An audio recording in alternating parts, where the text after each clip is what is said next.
Well, today on Rise and Dine, we're bringing bold Southern flavor that never goes out of style. It's rich, it's comforting, and it's guaranteed to make you rise and really shine.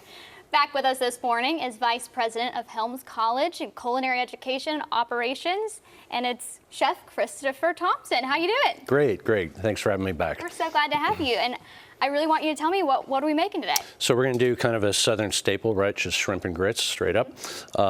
We got some white cheddar grits that we're going to do this with that I kind of set up already, just due to its cook time. And then I kind of have it finished, but I'm going to take you through the steps anyway. All right. So this is kind of a Southern classic, a staple, and just something that everybody that cooks down here should know and appreciate. Yes. So the grits, just real quick, this is a very basic process. You'll see in the recipe that what we're actually going to do is sweat some shallots and some butter. Then we're going to add chicken stock and milk, and then we bring that to a boil. We slowly whisk in our grits, and then when we get them set and where they want to be, then we finish it with shredded white cheddar cheese. And then the real kicker is seasoned with salt and pepper, but finish with a little heavy cream and a little more whole butter. Delicious. So that right there alone is a heavy dish within itself. Yes. The shrimp and grits we're going to make today, they're just like everything else that we talk about on these segments, that there's 1,000 different ways of doing something. Absolutely. This is just one quick version of it that's mainly sautéed. It's very fresh, and it relies on reduction for its kind of the thickness and the body of the sauce, so to speak. So I will take you through that real quick and kind of point out a couple other things along the way. Cool. So we're just going to start with a little butter. Yum.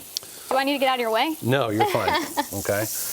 And we're going to take some andouille sausage. And the great thing about this andouille sausage is that this is something we actually make in the third quarter of our program. Okay. So if you're a student at Helms, you're going to be taught how to make andouille and a number of other different things when you get to your garde-manger class. Well, how do you make that? It's a long process. We won't talk about that right now. It's a lot. That's probably another segment on its own. So just due to time, I'm going to kind of race this a little bit. But essentially what we're doing here is we're going to sweat out and start to crisp up the andouille.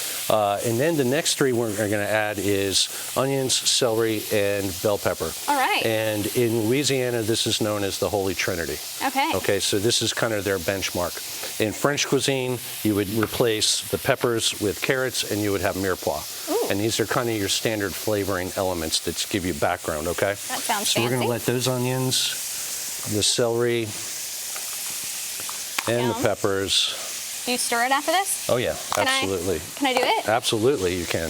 Just any method to this, or just kind of not really. around? You want to make sure that you're always keeping it moving, because what we're doing is sautéing. And sauté means to, literally, the literal translation of it is to jump, but it means to cook really high at a high heat. Okay, so maybe I shouldn't have volunteered to do something where I can actually burn something. Here you go. That's okay. Here, I'll go on this side. You're going to get them over here. Okay. So we let that sweat out for a little bit, okay? And then typically what we're wanting to do is we're wanting it to cook down, and we want it to actually start to caramelize in the pan a little bit. When we do that, we get another technique that we teach is we start to develop something called fond in the bottom of a pan, which is basically the literal translation of that is foundation. So once we get that fond built up, then what we're going to do is start to deglaze. So I'm going to add a little bit of fresh chicken stock. This also is made by our first quarter students. So in our stocks and sauces classes, we're going to add a little lemon juice. Nice. A little Worcestershire. Say it again. No. Tough one. And then we had a segment on tomato jam. I talked about tomato concasse. Well, here it is again. So here's your other application of it, right? You can use it in many different ways. So tomatoes are going to go in. Now, there's one thing that I do want to point out is that you notice I haven't put any shrimp in our shrimp and grits yet. Yeah. Okay, and So there's is a that reason like for that. A twist on the normal shrimp and grits? Or No, it is purposeful for cooking purposes because shrimp tends to overcook and it cooks very, very fast.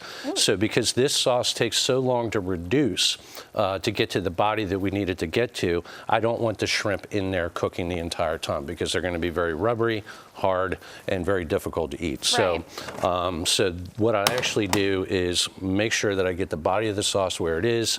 I make sure that I got the texture that I want, the flavors that I want, and then I add the shrimp last. Okay, gotcha. Okay? Well, we are getting close on time, so can we possibly move along? Absolutely. Plate it a little bit? So here is our finished product. We can take a look. Okay. And we're going to take our white cheddar grits. Yum. They look And so you'll see thick how and fluffy. nice and rich they are with all the butter and everything that I have in there. And then we're just going to take the finished product and you'll see how that sauce came together and Ooh. thickened up. Beautiful. Wow, that looks gourmet. And you just I would hope so. you just did that right in front of us. That's so That's right. impressive. Do we have a fork? Do we have time? Do you think it'd be Do too we have hot? time? All There right. you go. Well, I'm going to try this after the break. I'm nervous that it's a little bit hot, but until then, you guys, you can find this recipe on our website. Just go to wrdw.com/morningmix. And also to have more information about Helms College and everything else, that's all you need to know in this recipe is also helms.edu. Thanks for being with us. Thank you.